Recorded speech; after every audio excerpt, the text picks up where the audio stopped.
तबीयत सही होंदी नहीं, गुर्दे वाश करानी तावी कोई दवाई दुई लगती ही नहीं पई, कोई लांदा ही नहीं ने।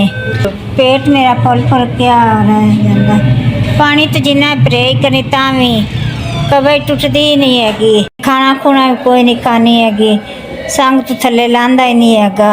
भरा दे घरां वाले हैगे, शादीशुदा हैगे ने, अम्मी फौत हो गई साल दी हैगी सी। बड़े चक्कर किन्नी किट्टां लब्भियां ने, 2 टीके लब्भे हैगे है के फ्री लब्भी हैगी है। अल्लाह तेरू सेहत देवे, तेरी दीन मेरी जी तुसा सेट दिते हैं। सवेर दा वैगन तो लैके जी हुण पड़िया इत्थे परेशान होवन जी, ते रंग लावे अल्लाह पा खत्ते नहीं लावे। इस्ताज कीता है, काम कर नहीं सकता, मरीज हो के 2-3 दिन हो गए ने, पैसे नहीं है, आलवा की दिहाड़ी ते जा रही है, 500 रुपया ले रही हैं ते वाश करा रही हैं, कोई पैसे मंगया भी नहीं दे रहा, की करिए फिर। सेहत कार्ड बंद हो गया तो मजबूर हो गया, डायलिसिस वास्ते नहीं है। ये मेरा फस्टूला है तो ये वैसे मेरी टांग टूटी है, 2 किट्टा ने, 2 खून बनाने वाले लिखे है, अल्लाह सेहत दे, तंदुरुस्ती दे।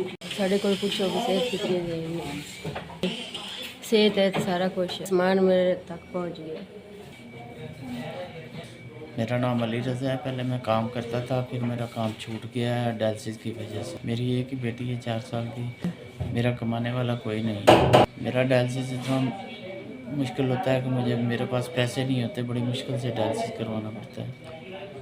रिश्तेदार खाने पीने की मदद कर देते हैं, लेकिन कोई बंदा पैसों की हामी नहीं भरता। ये गरीब हूँ, मुझे पिछली दफ़ा जो सामान मिला था उससे मैंने डायलिसिस करवाए थे, तो मुझे बहुत मदद मिली थी। तो मुझे 2 डायलिसिस की किट मिली है, जिसमें 2 सेट, 2 लगाने, 2 खून बनाने वाले इंजेक्शन और 2 किट है और 1 हेपरिन है। आपको रिज़्क दे, बरकत दे, आपकी पाई पाई कबूल करे, आपने नेकी की राह में खर्च किया, अल्लाह पाक आपको इसकी तरफ से 3 सेट अभी मेरे को दिए जा रहे हैं। आपकी बहुत बहुत मेहरबानी होगी, आप अल्लाह आपको भला करे, बहुत बहुत मेहरबानी, बड़ी मेहरबानी, इतना डबल से डबल दे।